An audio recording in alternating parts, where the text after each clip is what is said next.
អូមុនខ្ញុំប្រាប់ពីរបៀបដោតឌុយបាទអញ្ចឹងអ្នកនរគ្នាដោតចេញតា QR code បែបហ្នឹងហើយសម្រាប់បងប្រើទូរស័ព្ទ Android បាទអញ្ចឹងខ្ញុំមកប្រាប់របៀបភ្ជាប់ពី Android ទៅណាអញ្ចឹងឌុយរបស់វាមាន3បែបនេះឃើញអត់បាទអញ្ចឹងទូរស័ព្ទអ្នកនរគ្នាត្រូវរុនមួយណាដោតរុនហ្នឹងទៅបើប្រើ Type C យើងយក Type C យើងយកដោតបតាតពីលើបែបនេះណាបាទដោតចេះដោតបែបហ្នឹងមកបាទព្រោះអីអានេះវាមិនមែនខ្សែភ្លើងទេគ្រាន់តែខ្សែភ្ជាប់ទេអញ្ចឹងបងដោតបែបហ្នឹងហើយដាក់ចូលទូរស័ព្ទបាទឥឡូវខ្ញុំដោតចូលទូរស័ព្ទខ្ញុំមកអានេះខ្ញុំប្រើពួកដូចជាOppo បាទ Oppo Vivo ហ្នឹងអាចប្រើបានចេញមកបែបហ្នឹងអ្នកនរគ្នាទៅចុចអាខាងស្ដាំដៃមិនបាច់ខ្វល់វានិយាយអីក៏បានដែរចុចស្ដាំដៃមកនេះបើចេញឆ្វេងស្ដាំណាបាទហើយបើទូរស័ព្ទអ្នកនរគ្នាដាក់ភាសាខ្មែរកន្លែងនេះគេដាក់ពាក្យថាមើលបាទអញ្ចឹងយើងចុចស្ដាំដៃមួយមកបាទមកដល់នេះទូរស័ព្ទខ្លះវានឹងចេញមកចូល website អូតូបើអត់ទេ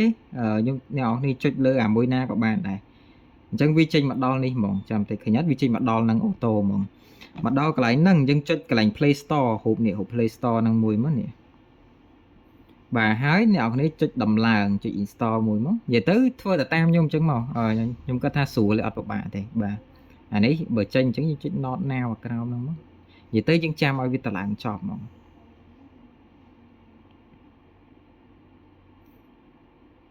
បាទឥឡូវវាតម្លើងចប់ហើយឃើញទេអញ្ចឹងតម្លើងចប់យើងដកឌុយចេញសិនណាដកឌុយចេញសិន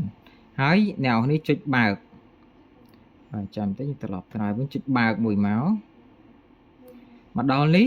ចេញលើក្រោមអញ្ចឹងមិនបាច់ខ្វល់ជាមួយភាសាវាក៏បានដែរចុចតែខាងលើមកបាទឆ្វេងស្ដាំមិនបាច់ខ្វល់ទេចុចតែស្ដាំមកបាទបើមានតែមួយអញ្ចឹងយើងចុចឲ្យកដាលមកដល់ហ្នឹងយើងដោតខ្សែចូលវិញមកណាដោតឌុយចូលវិញមកបាទដោតហើយមិនបាច់តន់ចុចអីទេ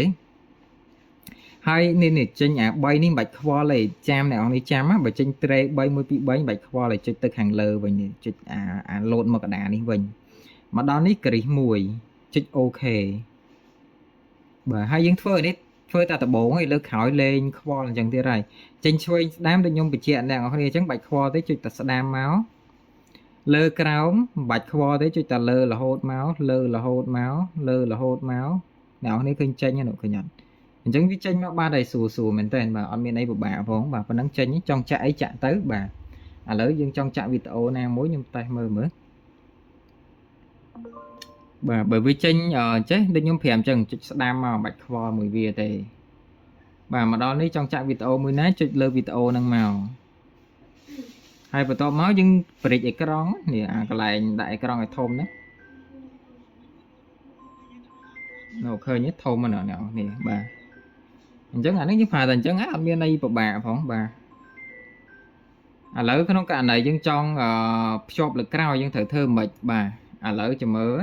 ក្នុងករណីអ្នកគ្នាភ្ជាប់ម្ដងទៀតព្រោះមុនហ្នឹងយើងបានតម្លើងកម្មវិធីហើយណាអញ្ចឹងភ្ជាប់លើក្រោយគ្រាន់តែដោតឌុយចូលមកដោតផ្លាច់អញ្ចឹងមកហើយដូចខ្ញុំបញ្ជាក់អត់តន់ចុចអីទាំងអស់បាទឲ្យវាលោតចូលកម្មវិធីអូតូអញ្ចឹងមក